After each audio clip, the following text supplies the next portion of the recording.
Hey guys, welcome to the final lesson, part one of rendering the fire hydrant. And in this lecture, I'm going to basically be breaking down how we can do some final tweaks for the lighting, just to make sure everything's the way we want it set up for the final render. And then we're going to split up some rendering passes in the rendering layers over here, which is going to allow us to kind of jump into the compositor in the next section, and finally into Photoshop in the very last part of part two, so we can tweak our final render. So let's talk a little bit about where we're at. Just to start off with, I'm kind of got the same camera setup that we had in the previous lesson when we were talking about texturing. So I haven't really changed anything about the layout, but I do want to set the render settings down lower than they're at now so we can preview this pretty quickly. So I'm going to turn down resolution, uncheck anti-aliasing, just think of some other things that might save us a little bit of time when we get a render. Simplify, make sure that's checked, and you can turn the subdivision and shadow samples down, which will help us keep preview renders down. If any of these settings are checked into the world settings, you might consider turning those off. This could speed things up, and that's about it. Subdivision modifier, of course, is gonna affect things, but I don't want to turn that down much because I like to keep this the way it's going to be with the final preview. So if you're in here with lights, you can also turn down some of the sampling under these the shadow samples if you're doing ray tracing for those. Something to be aware of. Anyways, I'm going to try this first just to see what happens with the speed, and just out of the box we'll go ahead and hit render, and we'll see how long that takes. Okay, not bad. You can see this took about 30 seconds. So I kind of like the way that this is turning out so far. We may want to think about tweaking some of the settings.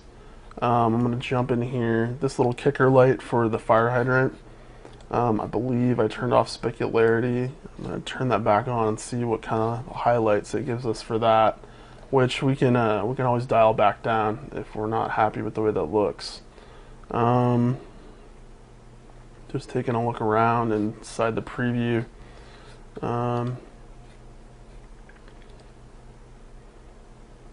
Let's set to kind of a warm tone there.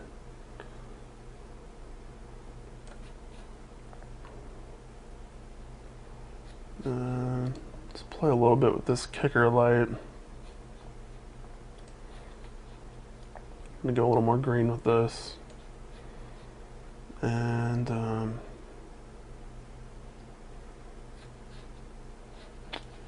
let's look around.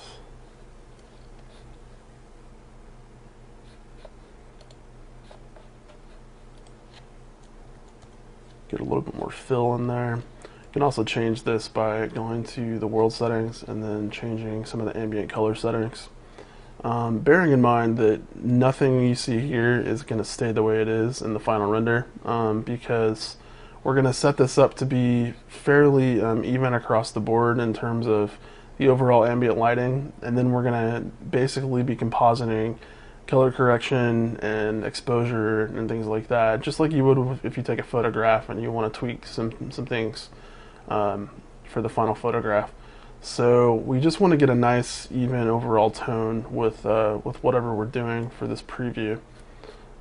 Make sure that nothing's blown out, all white or all black. You know, just make sure that we've got room to push things around in post.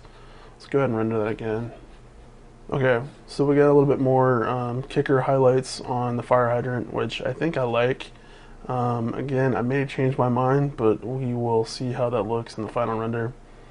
Overall, I don't think there's a whole lot I need to change here.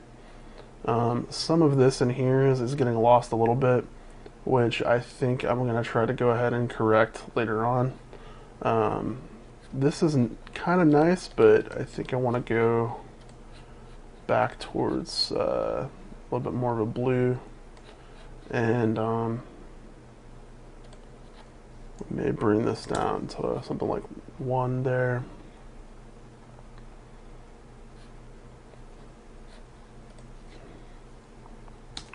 Put our soft size down to 2.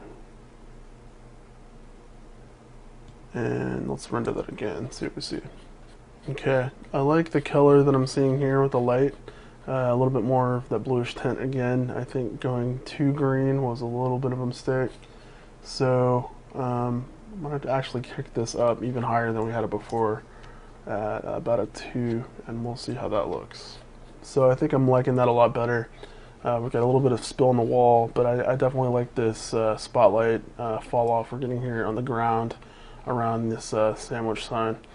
So just in terms of the overall composition with the color and things like that, bear in mind, you know, even as saturated as things are here, we can go a lot of different ways when we go and tweak this in post. So I'm not too worried about making sure everything's perfect right here. I just want to make sure that, again, the overall scene as a whole is going to stand up to whatever we're going to try to do in post. So let's talk a little bit about rendering passes and how we're going to set those up for this scene. There are so many incredible things you can do with render layers and all the passes involved. As you can see here, when you create the render layer, we went over this a little bit, but you can basically create separate render layers for all of the different sections of your scene. And then when you go to render an animation here, each of these render layers will take the passes that are involved and then output them, and they will output them to files or the compositor, depending on how you pass things through to Blender. So by default, the render layer here is going to have combined and Z pass checked. Combined is basically going to be what you're seeing here, which is everything in the scene, and Z is going to be depth information as the scene relates to the relative position of objects within the scene based on where the camera is. So it's a good place to start if you're just going to do some basic compositing. If you want to, you can actually go in here and break down every single piece of the image in terms of all of the different elements that make up the composite inside Blender. And you can uncheck combined and then render out each separate piece of information here and then recomposite them as you want in the final composite. So it's a little advanced for this course because it deals a little bit more with advanced calculation in terms of how you need to add these in what particular order to get the same result as you have over here. So rather than go into a lengthy explanation of how to use all of these to composite the same image, we're going to focus on starting with this as a starting point and kind of moving forward from this combined image with the help of render passes. So we're definitely going to keep combine check. We're going to check off Z. Object index is one of the things we're going to add that's going to help us if we jump into Photoshop. We can also use it to mask things in the compositor. So we're going to check that off and set this up. I think I'm just going to use the object index pass for this particular scene because it's going to help us a lot in separating out pieces that we want to tweak in post. With just this and the Z pass, you can do quite a lot with atmospheric effects. So let's go ahead and start with that. So let me explain a little bit about what the object index pass is going to do for you. Each object in the scene is going to be assigned a number, and the number is going to relate to a particular color that the render pass shades the object when we go to composite it. So you're basically going to right click on each object you want to assign a number to, and you're going to go over to the object properties here under the object panel, and you're going to go down to pass index, which is under relations right here. And you're just going to assign a unique number for every single piece of the scene that you want to have the ability to isolate when you're working on things in post. This is really helpful for masking, color correction, anything you can really think of where you would need to make a selection. So basically what I've done is I've tried to assign numbers that are in the foreground to the background, relatively speaking, from lowest to highest. And that's going to kind of give us a bit of a compressed Z-pass. And the Z-pass is going to have a gradual gradation that fades from white to black as we get further into the distance. And what this is going to do is basically do the same sort of thing with the material index, but it's going to assign a solid grayscale value for each of the numbers that we picked out in the scene. So I think that's going to do it for that pass for us for the object index. And now that we've got that set up, we like the way that we're set up here. We're going to go ahead and set this up for the final render settings. I'm going ahead and set this up to 4000 across, 2248 high. I'm going to crank this back up to 100. Turn on anti-aliasing. And I've also checked off this full sample, and it's going to give us a little bit better result than the normal result for when we composite. Just go through here, make sure that we're looking up the settings and kind of intelligently picking values that will work. Under the post-processing tab, compositing will need to be checked for the render passes that we set up, which I believe is by default already checked. If you're going to render with alpha, make sure RGBA is selected instead of RGB. Going to go 8 bits fine. You don't need to worry about bake.